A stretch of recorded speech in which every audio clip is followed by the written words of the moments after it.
The information in this video is for informational purposes only and was produced for a class project. The creator is not a medical professional. The student, faculty, and university do not guarantee the accuracy nor reliability of the content, nor should it be a substitute for professional medical advice, diagnosis, or treatment. If you have questions about a possible medical condition, please contact your physician or qualified healthcare provider. Never delay seeking treatment nor disregard the advice of a medical professional due to information you receive in this video. Hey everybody, I'm Elka. I'm going to be talking about the blue zones today. I originally wanted to do something about the link between diet and culture, and when I started researching, there's not a ton of stuff out there. So what I did find though were the blue zones, and I'd always heard about them, but I wasn't really sure what they were. So the more I started researching them, I just became fascinated.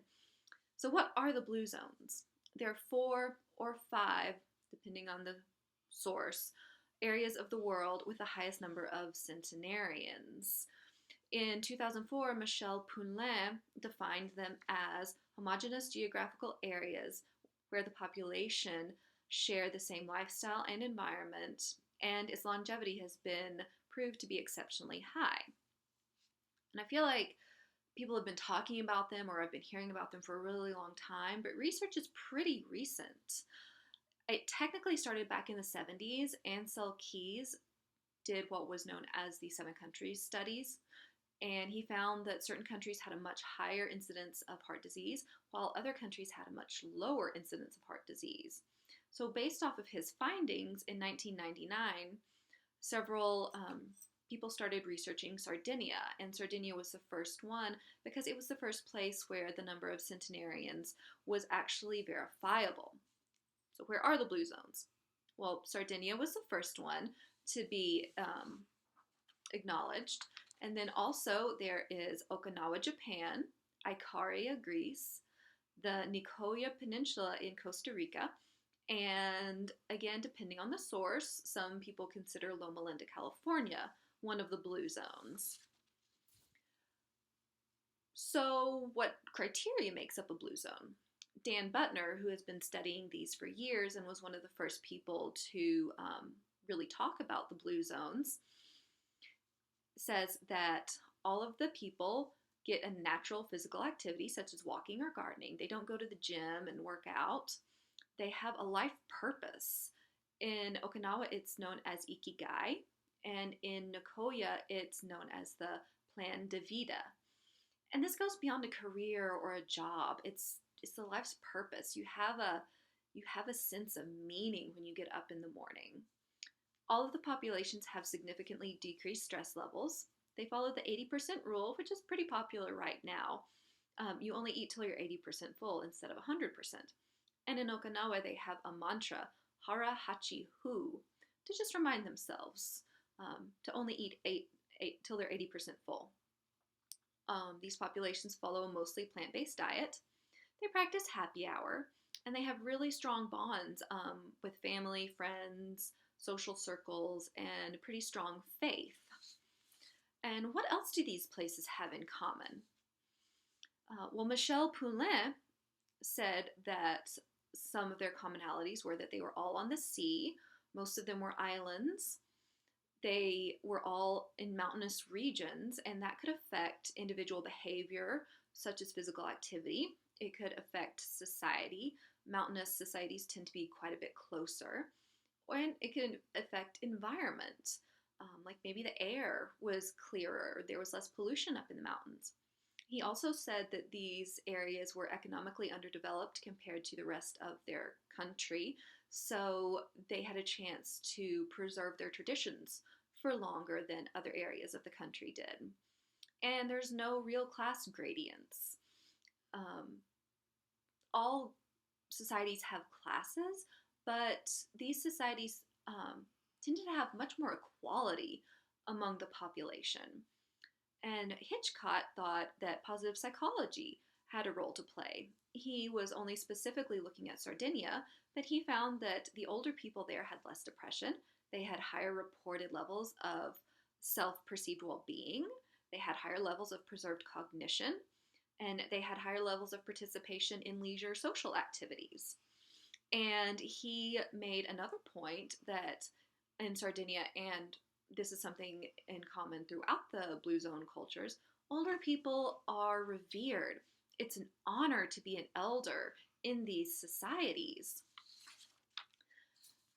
So, looking at some of the um, diets for these cultures, the Mediterranean diet, really popular right now. It's so this is the diet that would be followed in Sardinia, Italy, and in Icaria, Greece. It's a majority plant-based, lots of fresh fruits and vegetables, lots of whole grains. Most of the protein comes from seafood, nuts, and legumes. Very little animal products. Um, Lots of healthy fats like olive oil and nuts. They drink wine every day. They have 1 to 2 glasses of wine every day, but it's always with food, it's always at a meal, and it's always with friends and family. And continuing on in the cultural aspects, they always have lots of friends, very close society, very close knit family. Makes me think of that movie, My Big Fat Greek Wedding.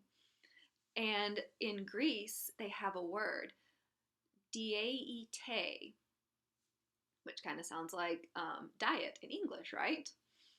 But in Greek, this goes way beyond just food.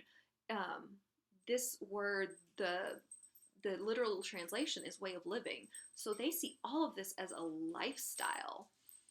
And some of the research on the Mediterranean diet, there was an editorial in the European Journal of Clinical Nutrition that stated that the Mediterranean diet should be considered a lifestyle. Just eating the food by itself wasn't enough. You needed to have that psychological aspect to really help with longevity. And it's been found to be cardioprotective. It decreases the risk of metabolic syndrome. It reduces the risk of colorectal cancer. And the study that I found most interesting was from the Nurses Health Study. And this study spanned years following 4,676 middle-aged and older women, all nurses. And it found that those who had a greater adherence to the Mediterranean diet, that was significantly associated with longer telomere length. And telomeres are biomarkers of aging. Shorter telomere length is linked to shorter life expectancy and greater risk of chronic age-related diseases. These women who followed the Mediterranean diet had significantly lower levels of oxidative stress and inflammation in their bodies, and those are two of the main factors that shorten telomeres. The other one I was able to find a lot of information on was the Okinawa diet. It's mostly vegetables, really similar to the Mediterranean diet. Vegetables, whole grains. Their protein comes from soy products and seafood. Very, very minimal animal products. If they eat any meat, it's usually just a little bit of pork, and they have very little, if any, dairy. They drink lots of tea and a little bit of alcohol. And culturally, in Okinawa, they have these groups called moai. And these are groups of 5 to 8 individuals who are connected throughout their lifespan. And it's social support, best friends. It's really like an extended family, just again to support each other. And some of the information I found on the Okinawa diet, one study found that eating a diet that was high in carbs, such as grains and vegetables, and low in protein and fat, may increase lifespan. And another study found that Okinawans had significantly less oxidative stress, and the authors admitted that it was probably a combination of their lifestyle and diet.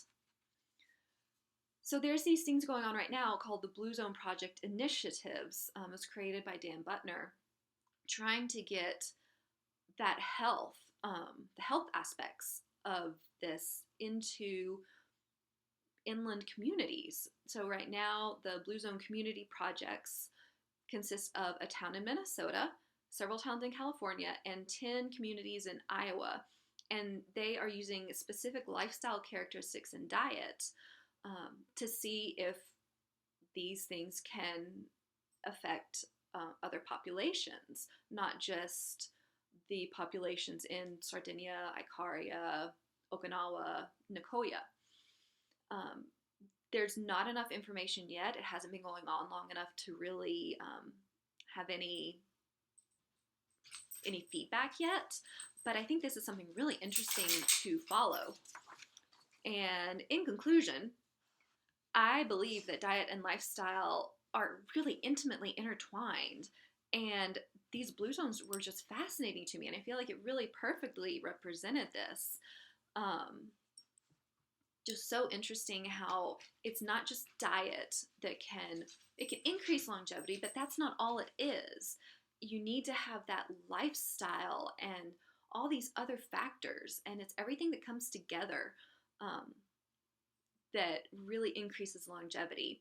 And one last point that I found really interesting was that when the outside world looks at these areas, they really only focus on the diet, whereas the people living in these areas attribute their longevity to their lifestyle, their community, their culture. They see it all as one. So, like I said, I found these super interesting, and I hope you learned something and found it interesting too. Here are my sources. I hope you can see them. And page 2. Thank you so much.